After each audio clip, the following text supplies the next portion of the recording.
정해주신 행복 정해주신 행복 금요일 진지한 수다 진수성찬 시간으로 함께합니다. 제 옆에 지금 이대현 원장님 나오셨네요. 안녕하세요. 네, 안녕하세요.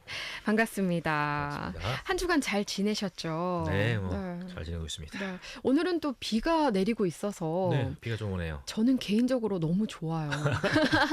왜냐하면 최근에 이 꽃가루 때문에 저는 좀 상당히 힘들더라고요. 알러지가 있으신 분들도 많더라고요. 그렇죠? 군에 가 있는 제 아들이 봄에 알러지가 좀 심한데 군대 있으니까 견뎌낼 거예요. 네, 아마도 좀 비가 내려서 이런 것들이 조금 좋아지지 않을까라고 기대를 해봅니다. 네. 자, 오늘도 신앙의 진지한 수다를 위해서 청취자 게시판에 글이 올라왔습니다. 닉네임 아기천사. 닉네임이 너무 귀엽습니다. 아기천사님께서 올려주신 글입니다. 제가 나누도록 할게요. 안녕하세요. 저는 모태신앙으로 살아온 사람입니다. 그런데 최근에 마음이 어려워 교회에 가기가 싫어집니다. 그 이유는 바로 제 삶 때문입니다. 저는 흡연도 하고 술도 가끔 마십니다. 그런데 저희 부모님은 교회에서 중요한 역할들을 하고 계시죠. 그래서 사람들은 저를 보면 누구누구의 딸이라고 자연스럽게 생각하고 있습니다. 이제 막 20살이 되어 대학에 오게 되었는데 여러 가지로 참 괴로워 자꾸만 교회와 멀어지고 싶어지네요. 하나님은 사랑하지만 교회는 가기 싫은 저 괜찮을까요?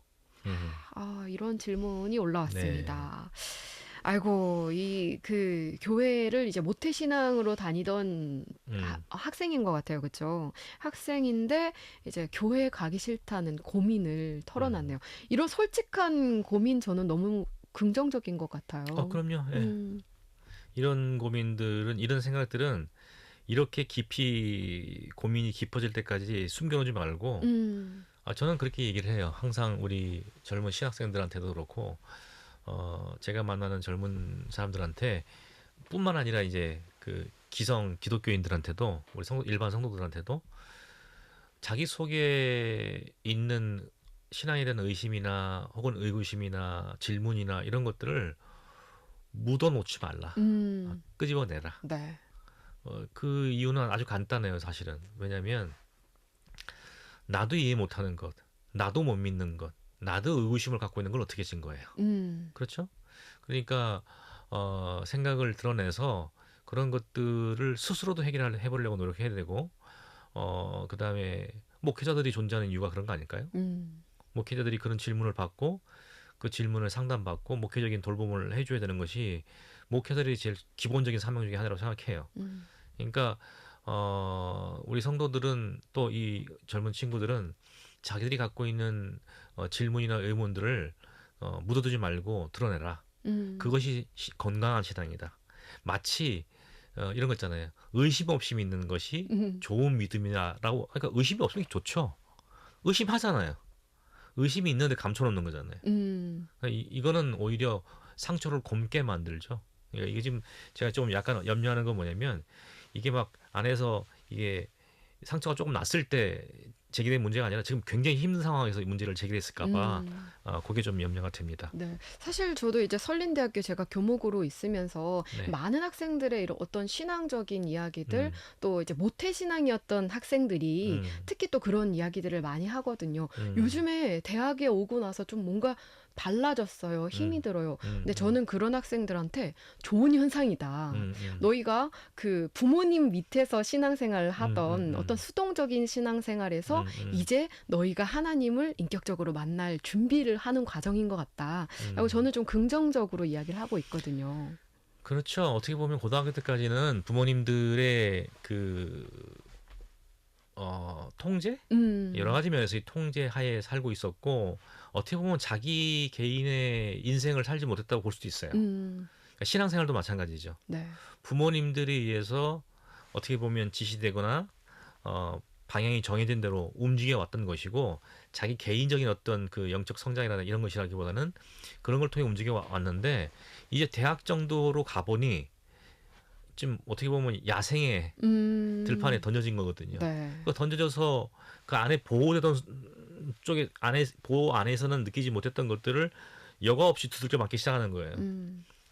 그리고 그것도 그러니까 소화가 안 되니까 힘들어하기도 하고 또 그게 그런 경험들을 해보지 못했기 때문에 힘들어하기도 하고 또 그런 새로운 경험들이 이전에 자기가 배워왔던 신앙과 충돌을 일으킨 것 같아서 갈등하게 되고 근데 이 갈등 속에서 대부분의 사람들은 이 신앙으로 옮겨오는다기보다는 자기가 옛날에 배웠던 그게 진짜 신앙이든 어쨌든 그 전통적인 가르침이든 이쪽으로 오기보다는 이쪽으로 가게 돼 있어요.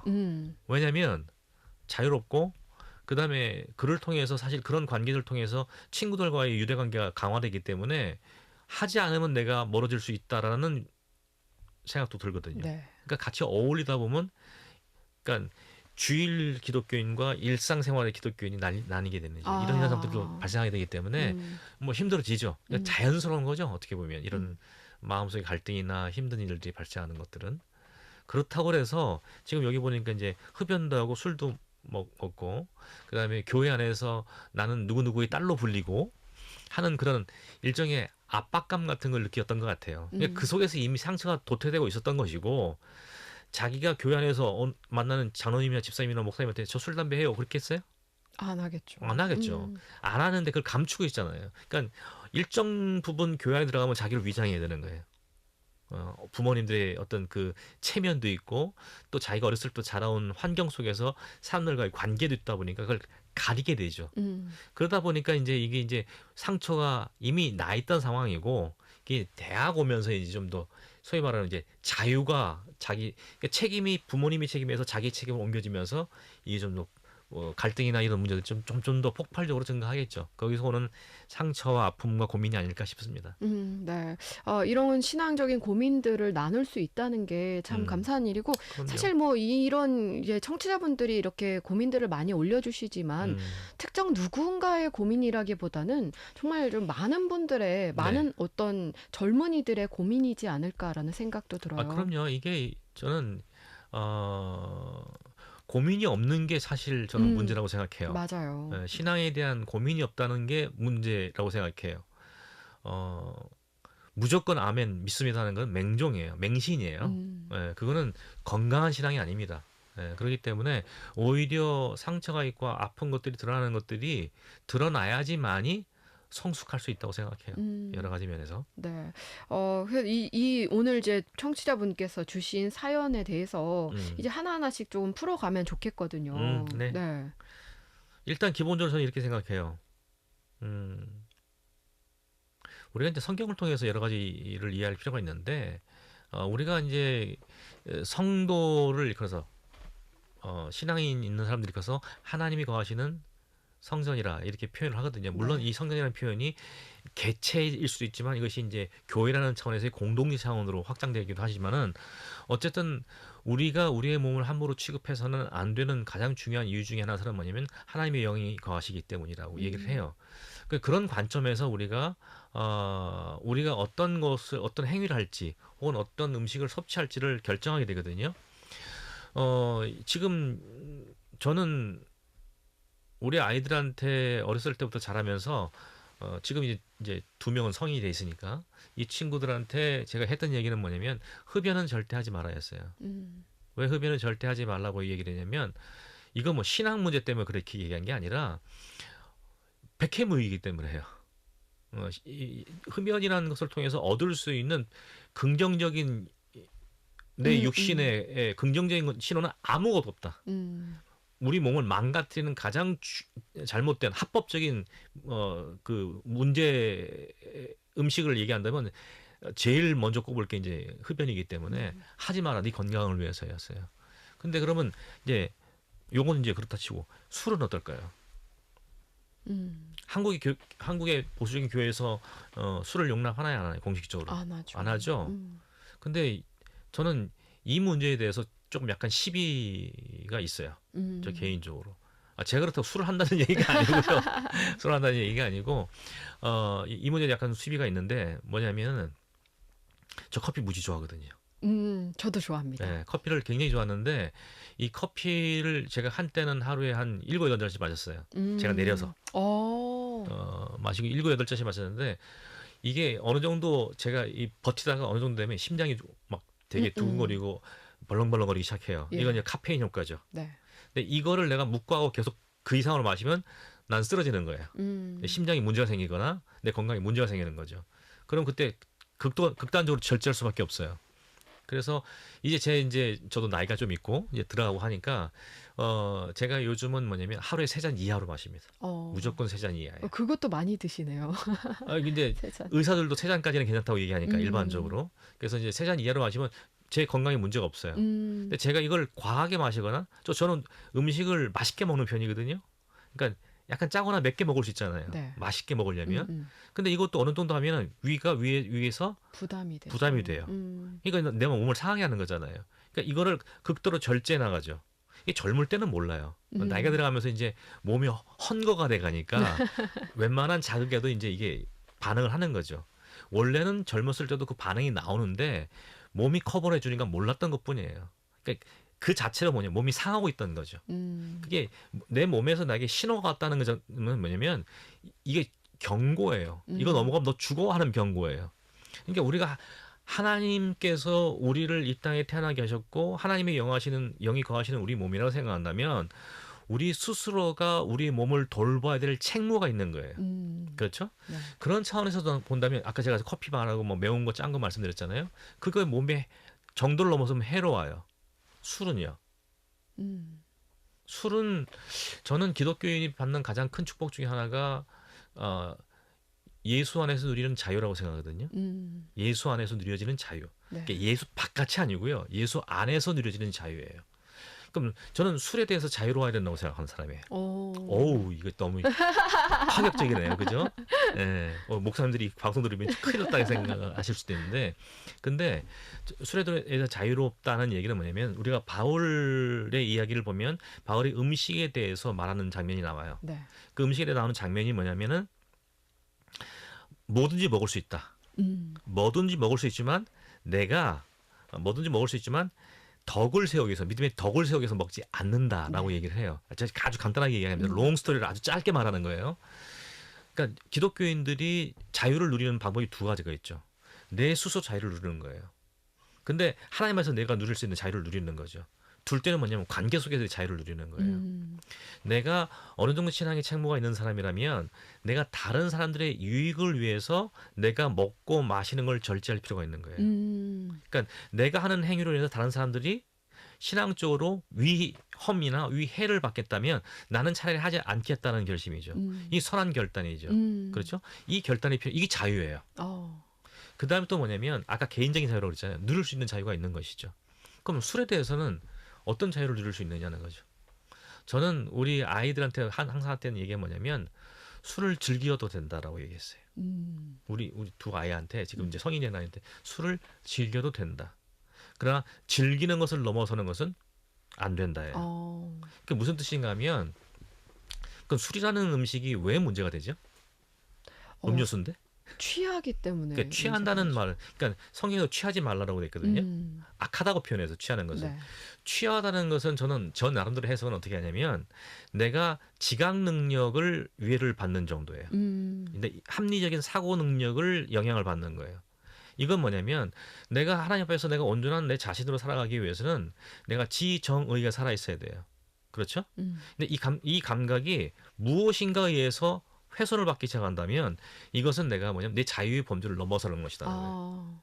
내 그리스도 안에서 내게 주어진 자유를 넘어서는 것이라는 거예요. 그러니까 술에 취한다는 건 뭐냐면 내 지각 능력과 판단 능력이 술에 의해서 영향을 받는 순간 그거 뭐냐면 취하는 것이라고 저는 얘기를 하거든요.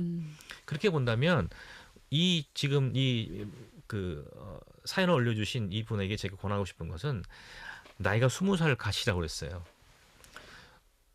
담배는 끊으세요. 그건 여러분 이 사연을 올리신 분의 인생 전체를 놓고 볼 때는 너무 그게 유익이에요. 영적인 유익을 떠나서 당신의 건강에 치명적일 수 있어요. 네. 그러니까 정말로 담배는 끊었으면 좋겠다는 이건 그냥 내가 꼰대로 사는 얘기가 아니고요. 정말 자기를 생각해 사는 말이에요. 그다음에 둘째 술은 뭐냐면 정말 술을 내가 절제할 수 없다면 그 절제 기준을 하나 앞에서 정해라. 그러는 것이 자유를 누리는 방식이다라고 말을 해주고 싶어요. 근데 사람마다 취하는 정도가 달라요. 그러니까 자기만 알아요 그거를. 그러니까 그거를 스스로 하나님 앞에서 자신의 몸이 지금 하나님을 사랑한다고 그랬거든요. 하나님을 사랑하는 성도라면 하나님 앞에서 자기를 세워서 자기를 돌아봐야 된다는 거예요. 그러니까 신앙이라는 것은 어떤 선을 율법적으로 그어놓고 하지 마라가 아니라 내가 하나님 앞에서 내가 이걸 해야 될지 말아야 될지 내가 선택하는 거거든요. 예, 그런 부분에서 이 부분도 생각해 줬으면 좋겠다는 생각이 들어요. 네. 이런 거 좀 고민했으면 좋겠다는 생각이 들고 또 이분이 이제 부모님이 되게 교회에서 신앙생활 열심히 하신다니까 제가 드리고 싶은 말씀 뭐냐면 신앙생활은 부모님 때문에 하는 게 아닙니다. 맞아요. 여러분 스스로가 하나님 앞에서 그러니까 신앙의 출발점은 뭐냐면 하나님 앞에 선 나로서의 결단이에요. 이게 이제 우리가 이제 그 성경에서 말하는 회심이라는 말을 쓸 때 쓰는 우리 헬라어 용어가 메타노이아라는 말을 쓰잖아요. 이 메타노이아라는 말은 뭐냐면 그냥 내가 죄가 있어요라고 고백하는 것으로 끝나는 게 아니라 하나님 앞에서 내가 스스로 하나님을 내가 나의 유익과 내가 주관자 된 자리로 움직여 나가는 그 방향을 하나님이 주관자 되고 하나님 주인 되신 방향으로 돌리는 거예요. 이게 회개입니다. 이게 신앙이고 이게 회심이에요. 그렇기 때문에 신앙의 첫 번째 조건은 뭐냐면 내가 하나님 앞에서 결단하는 거예요. 지금 술, 담배 문제도 마찬가지예요. 자기가 결단하는 거예요. 부모님 때문이 아니고 누구 때문에 누구의 눈을 의식해서가 아니라 내가 스스로 나를 하나님 앞에 세우고서는 결단하는 거예요. 이게 자기 신앙입니다. 근데 이 신앙은요. 항상 이게 출발점이라고 본다면 이 신앙이 사실은 도전받는 곳은 뭐냐면 공동체 안에서 도전을 받아요. 첫 번째 공동체는 내가 속해 있는 신앙 공동체겠죠. 두 번째 공동체는 내가 일상을 살아가는 사회 안에서겠죠. 그렇죠? 그래서 이 공동체 안에서 내가 결단을 내가 도전받을 때 어떻게 이걸 실행할 것이냐는 지혜롭게 하셔야 돼요. 네. 근데 일단은 첫 번째는 지금 우리가 이제 이야기를 시작한 것을 첫 번째 전망을 마무리 짓는다면 하나님 앞에 선 단독자로서 하나님 앞에 선 신앙자로서 내가 회심한 자로 하나님을 사랑하는 성도로서 어떤 결단을 해야 되는 것이 스스로 판단하라는 거예요. 고민하지 말고 판단하라. 네, 요걸 먼저 말씀드리고 싶습니다. 저도 정말 공감하는 바입니다. 사실 우리 신앙이 진짜 하나님과 나 1대1과의 관계잖아요. 그 안에서 정말 우리가 심지를 굳게 하고 하나님을 바라보고 이렇게 모든 문제들을 해결해 나가는 게 신앙의 첫걸음이라고 그럼요. 저도 공감합니다. 신앙은 누구 때문에 하는 게 아닙니다. 네, 대바니님께서 지금 유튜브로 들어오셨는데요. 동의합니다가 있다면 누르고 싶네요. 라고 남겨주셨어요. 감사합니다. 네, 여러분들의 신앙의 고민을 진지하게 나누는 시간입니다. 청취자 게시판에 남겨주시면 저희가 또 나누도록 하겠습니다. 아직 요 사연을 끝나지 않았어요. 찬양 듣고 이어가도록 할게요. 양아인이 부릅니다. 예배합니다. 정어주신 행복 미래문화연구원의 이대현 원장님과 함께하고 있습니다. 오늘 이 아기천사님의 사연으로 계속 이어오고 있어요. 이제 교회 가기 싫은 이 마음 어떻게 해야 될까요? 이제 삶에 스스로 느끼기에 어떤 삶의 죄책감이랄까요? 뭐 이런 것들 때문에 교회 가기 싫다는 요약하자면 그런 내용인데 참 어떻게 답변하면 좋을까요? 그러니까 우리가 전반부에서 얘기했듯이 신앙은 여러분의 것입니다. 하나님 앞에서 여러분들이 스스로 결단하는 것이 신앙이에요. 그렇기 때문에 일단은 다른 사람들을 의식해서 가식적으로 나를 드러내는 이런 어떤 뭐랄까 환경이나 이런 것들에 대해서 지배받지 않았으면 좋겠다는 생각이 들어요. 이런 마음을 먼저 자기가 생각을 좀 정리를 해서 부모님한테 먼저 의논을 할 필요가 있어요. 엄마, 아빠, 내가 정말 하나님을 사랑하는 마음이 있고 그래서 어렸을 때부터 내가 속해 있는 교회 공동체를 떠나고 싶은 마음이 없는데도 이런저런 불편함이 너무 많아요. 근데 내가 고민을 정말 많이 해보는데 이걸 어떻게 해야 될지 그래서 나는 이런 방향으로 해보려고 하는데 엄마 아빠 생각은 어떠세요? 그러니까 예전과 다르게 예컨대 이런 거잖아요. 아빠가 무슨 말 하면 팩 반응했던 딸이 왜냐면 상처가 있으면 상처를 받은 방식으로 반응을 하거든요. 이게 가시처럼 반응하게 돼 있어요. 네. 그러는 딸이 어느 날 진지하게 이 문제를 들고 나와요. 그러면 엄마든 아빠든 이거를 진지하게 고맙게 받아들일 가능성이 훨씬 높습니다. 물론 본인이 스스로 엄마 아빠를 판단하고 엄마부터 얘기를 시작하거나 뭐 이런 여러 가지 방향을 생각해 볼 수 있겠지만 기본적으로 진지하게 내 신앙을 내가 걱정하고 그러면서 내가 엄마 아빠의 신앙 공동체, 나의 신앙 공동체이기도 하지만 엄마 아빠의 신앙 공동체에서 내가 얼마나 힘들어하고 있는지, 그래서 내가 어떤 지혜를 발휘해야 되는지 이런 고민 저런 고민을 하고 있다는 걸 말씀을 나누셔야 돼요. 그러면 엄마 아빠가 이 딸이, 그러니까 자기 체면 때문에 딸이 상처받는 걸 원하는 부모는 없어요. 그러니까 자녀들이 잘못 생각하는 것 중에 있어요. 물론 부모들 중에서 이렇게 하면 욕을 먹잖아. 그 욕을 먹는 게 나 때문에 그러는 게 아니에요. 네가 욕을 먹잖아는 거예요. 물론 그 욕을 먹음을 통해서 나한테도 영향이 오잖아가 배제된 건 아닙니다. 그러나 부모님들의 우선 과제는 자녀에게 있지 교회 공동체나 자기들한테 있지 않아요. 그러니까 이런 걸 진지하게 먼저 털어놓고 부모님과 얘기를 나눌 필요가 있다라는 생각이 들어요. 왜냐하면 부모님들도 이상하게 자녀들이 합리적이지 않을 거라 생각하고 자녀들도 부모님이 합리적일 거라 생각을 안 해요. 그래서 그러다 보니까 뭐냐면 합리적으로 서로 얘기를 털어놓지 않아요. 서로를 향해서. 이게 오늘 어제의 얘기가 아니라 어렸을 때부터 성장 과정에서 그게 쌓여 있어요. 그러니까 엄마 아빠는 꼰대, 내 자녀는 삐뚤어 나가네. 무슨 말하면 그냥 부모 말을 아예 안 듣는 애. 이게 상정화되거든. 일반적인 가정 속에서도 마찬가지거든요. 그러지 말고 먼저 진지하게 털어놓으라는 거예요. 엄마하고 엄마 예컨대 뭐 언제나 엄마하고 데이트 한번 하고 싶은데 엄마하고 점심 좀 먹고 엄마가 사주는 엄마하고 같이 데이트하면서 커피 한잔 마시고 싶어. 이렇게 접근해 보시라는 거예요. 그럼 엄마가 얘가 왜 이래라고 생각하면서도 은근 좋아할 수도 있어요. 그리고 여성들은 특히 여성들일수록 나이가 들어갈수록 엄마하고는 친구가 돼갑니다. 그러니까 우리 딸이 지금 대학교 1학년인데 엄마하고 무지 친한 친구예요. 기숙사에 가 있는데 거의 매일 통화해요. 엄마가 매일 통화하거든요. 아빠하고는 매일 통화 안 해요. 근데 이런 것들이 왜냐면 엄마들은 그런 거 좋아해요. 그러니까 그런 식으로 얘기를 풀어내고 하고 내가 아빠한테 이 말 하고 싶은데 어떻게 말해야 될지 모르겠고 뭐 이런 얘기들을 단순간에 풀어낼 거라 생각하지 말고 조금 장기적으로 이걸 풀어내시라는 거예요. 그러면 엄마 아빠를 통해서 훨씬 더 괜찮아 라는 소리를 들을 수 있어요. 엄마 아빠가 아빠 엄마 상관하지 말고 너를 위해서 해. 괜찮아. 그렇지만 엄마 아빠 입장에 볼 땐 요건 해줬으면 좋겠어 라는 얘기를 할 거예요. 그러면 그 얘기를 듣고서는 합의할 수 있잖아요. 그렇게 신앙생활을 엮어나가십시오. 그리고 그러면서 점점 자기 신앙은 자유라고 그랬잖아요. 근데 왜 신앙생활하는 사람들이 이렇게 맨날 옥죄어 있어요. 난 그 정상이라고 보지 않아요. 자유롭기를 원합니다. 그리고 그 자유로운 감을 얻은 자기 개인이 자유로워야지만이 교회 공동체 안에서 자유로움을 발산할 수 있어요. 네. 그리고 일상의 관계 속에서도 자유로움을 발산할 수 있어요. 요즘은 친구가 특히 20대 초반이니까 친구 관계에서 뭐냐면 물이 지어지거든요. 그렇죠. 그러니까 물이라는 건 뭐냐면 집단화되는 뜻이에요. 내가 거기 소외되지 않기 위해서 얘들이 하는 것들을 내가 더 과격하게 하거나 혹은 그 정도 수준에 해줘야 된다고 생각하는 것들이 있어요. 그래야지만이 내가 입지가 세워진다는 생각을 가질 수 있어요. 그렇지 않습니다. 제가 지난주에도 말씀을 드렸잖아요. 우리 젊은 학생들 얘기하면서 자기의 기준을 갖고 있고 그 기준에 충실하면서 그거를 당당히 하는 친구들은 멋있게 봐요. 맞아요.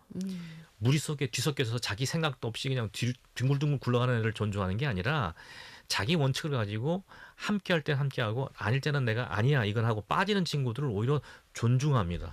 그리고 이걸 언제 경험해 볼 수 있냐면요. 그 무리 속에 있는 친구들이 정말로 자기 인생에 고민이 생기면 그 무리에서 섞여 있는 친구들 찾아갈 것 같아요? 아니면 뭔가 달라 보이는 친구를 찾아올 것 같아요? 달라 보이는. 그거예요. 그게 리더가 되어가는 과정이고 그게 신앙의 영향력을 세워가는 과정이에요.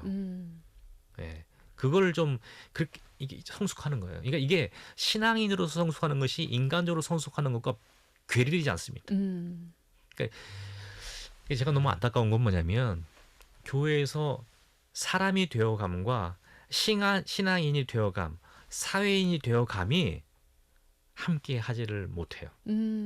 그런 경우가 많죠. 많죠. 그러니까 교회 들어오면 장로님인데 교회 밖에 나가면 그냥 사장님으로 살아가는 거예요. 일반적으로 사는 거예요. 그게 아니라 교회 안에서 장로님이면 교회 밖에서 장로님이어야 되고요. 교회 밖에서 사장님이면 교회 안에서 사장님이어야 돼요. 무슨 뜻인가 하면 나의 정체성이 분화돼서는 안 된다는 거예요. 삶의 현장에 따라 내가 분화되는 게 아니에요. 정체성은 하나로 가져가되 그 하나된 자유를 지혜롭게 표현하는 거예요. 상황에 따라서. 그러한 사람으로 성장하면 훨씬 더 좋지 않을까라는 생각을 해봅니다. 네. 결국 사실은 이 모든 것들이 어떤 내 주변의 눈치를 보거나 주변 상황에 휩쓸려가는 게 아니고 하나님과 나와의 관계를 굳건하게 지키는 사람들이라면 그럼요. 그렇게 살아갈 수 있을 것 네. 같아요. 그러니까 이게 여러분들 신앙생활하면은 어떤 틀 안에 자기를 가두어지는 것이라 생각하는데 이건 종교 생활이에요. 그렇죠. 신앙생활이 아니에요. 네. 신앙생활하면 그리스도 안에서 성령 안에서 훨씬 더 자유로워지고 훨씬 더 기쁨과 희락이 충만해집니다. 뭔가를 하나 깨달았다는 것 자체는요. 이러자 아하 모먼트라는 용어가 있거든요. 이게 뭐냐면 그 소위 말하는 이 불교 용어도 있어요. 대오각성이라는 말이 있거든요. 뭔가 순간 깨달아지는 거예요. 이게 신앙생활에서 자유로운 생활하다가 순간 깨달아지게 하는 거예요. 이 깨달아지는 건 뭐냐면 말씀을 통해서 그다음에 그 하나님의 영이 나를 자극해 주시는 거예요. 그때 뭔가 탁 깨달아지는 게 있거든요. 그게 설교를 들을 때 나올 수도 있고 막 묵상할 때 찬양할 때 기도할 때 나올 수 있어요. 그때 뭐냐면 그게 아하예요. 그 깨우쳐짐이 이후에 나의 삶의 자유를 더해줍니다. 나를 얽매이지 않아요. 그러니까 신앙생활은 우리를 자유케 합니다. 아멘. 네, 이거를 좀 알고 좀 신앙생활 생각보다 되게 즐겁습니다. 재밌어요. 맞아요. 네, 인생이 재밌어집니다. 우리가 늘 이렇게 자유 안에 정말 행복한 신앙생활 하는 우리 모두가 되게 소망합니다. 오늘 함께 해주셔서 감사드리고요. 네, 고맙습니다. 다음 시간에도 진지한 수다 기대하겠습니다. 감사합니다. 네, 고맙습니다.